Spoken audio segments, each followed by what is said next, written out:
What's up, my tech troopers? This is Mikhail at StuffTalk TV, and today we have a review of a phone that's quite in the league of its own, the Huawei Mate 20X.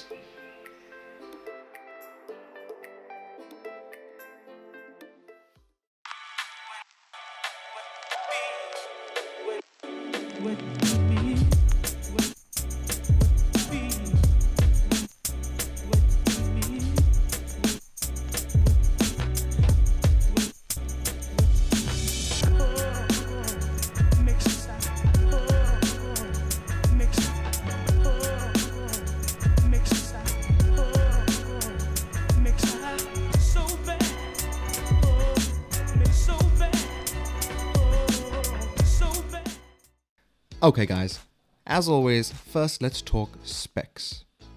Now, the CPU in this phone is the Kirin 980, which Huawei manufacture by themselves.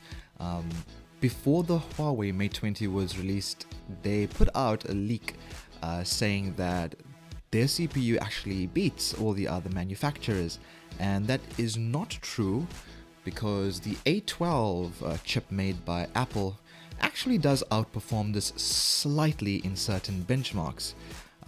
Now, benchmarks on phones does not equal real-world performance, and you're going to struggle to find any lag at all with this phone. I purchased the 8GB variant of this phone, which actually only exists in China, so we're pretty lucky to have 2 extra gigs of RAM.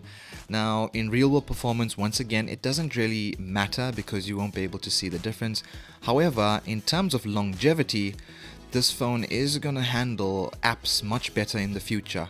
So the extra 2 gigs of RAM might not be anything now, but in the future, it certainly will. Now, I absolutely struggled to decide whether to purchase the X or the 20 Pro, and I finally landed on the X because what I thought was that the screen on the Pro was going to be much better. To be quite honest, I can't notice the difference. This just has a full HD plus display, whereas the Pro has a quad HD display. In real world performance, once again, I can't tell the difference. I'm sure there's some people out there that would be able to tell the difference, but for me, this is absolutely spectacular. The 7.2 AMOLED screen is vibrant, it's beautiful, and very rich in detail, I must say. So there's no problems with this display at all. Talking about display, I much prefer this notch over the Mate 20 Pros. It's absolutely small, as you guys can see. If we can get back to the home screen, very small notch, not much going on there. Very pleasant, you don't even notice it. Whereas with the Pro, when I held that phone in my hand, something was lacking in terms of space.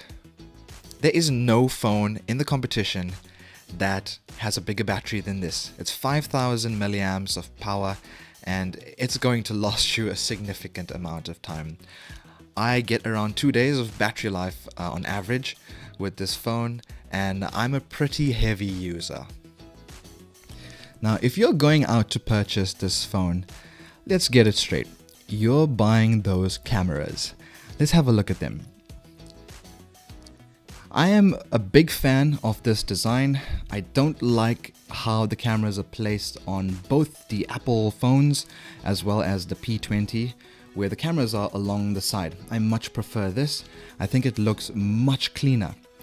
Now, there's a 40 megapixel wide angle camera, which is basically the primary camera, and it's used to capture all that detail that this phone brings.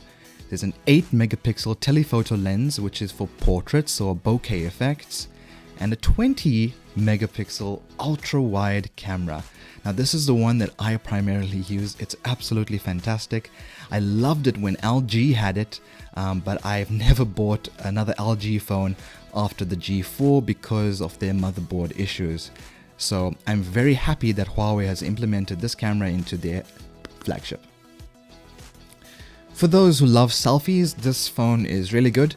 It's not the best selfie camera out there because it adds a lot of special effects and smoothens your skin and makes your eyes bigger and your chin smaller.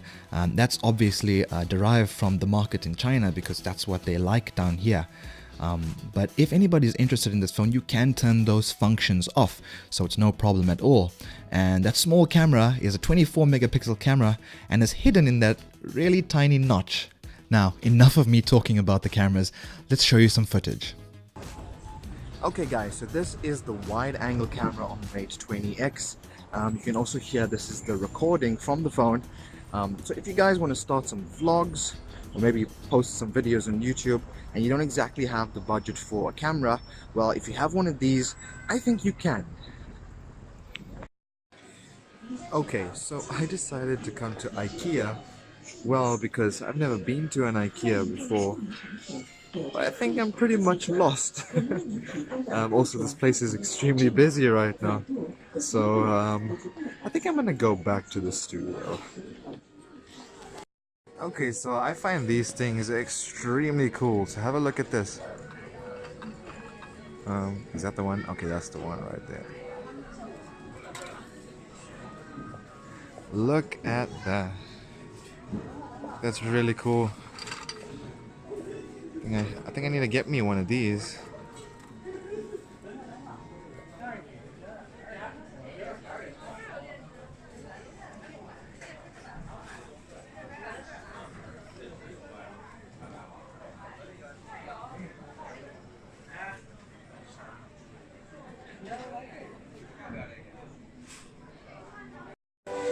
Okay guys, front-facing camera test. I'm still trying to get out of IKEA. This place is so massive. I have no idea where I am. But okay, so this is quite a noisy environment. Let's hear what the audio sounds like, and you can see what the video is like with this front-facing camera. You guys tell me what you think about it. You be the judge.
Now, the Mate 20X does lack a few features that the Mate 20 Pro has, although I've found that I would never need those features.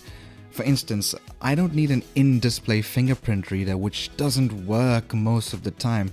I need to access my phone as fast as possible, and up to now, the dedicated fingerprint reader at the back always does the job. I also don't need a 3D scanner in the front of my phone. I don't think I'm ever going to need to 3D print something using my phone. Also, I don't think I'm going to need wireless charging or wireless reverse charging. Now, this is a very nice feature to have if you have a bunch of friends who have wireless charging phones, but I don't think it's that necessary. It does sound very gimmicky to me. So those few features are definitely not something that I would like. I much prefer having a 7.2 inch screen, and a screen made by Samsung, mind you, not LG like on the Mate 20 Pro. And that screen has had some problems already with green tinting issues. You guys can certainly YouTube that or Google that issue if you want to know a bit more about it. Unfortunately, I don't have much experience when it comes to the green tint because, hey, I opted for a Samsung screen. Okay guys, so I have no problem recommending this phone. I've had it for about 3 weeks now and I've been using it non-stop. It's absolutely amazing, beautiful to look at, fully functional, with added functions with the pen as well. The Mate 20 Pro is definitely there as well, guys, if you want to go down that route. If you like things like a 3D scanner or an in-screen fingerprint reader or wireless charging or wireless reverse charging, then that is certainly there too, and those functions will definitely be more used in the future. So there's some future proofing for the Mate 20 Pro as well. Personally, I prefer a bigger screen, a bigger battery, added functions like the pen, and the overall comfort of knowing, well, if I drop this phone, it's not gonna crack as easily as something with a rounded screen. Okay guys, this is Mikhail, and this is StuffTalk TV. I'll see you guys soon.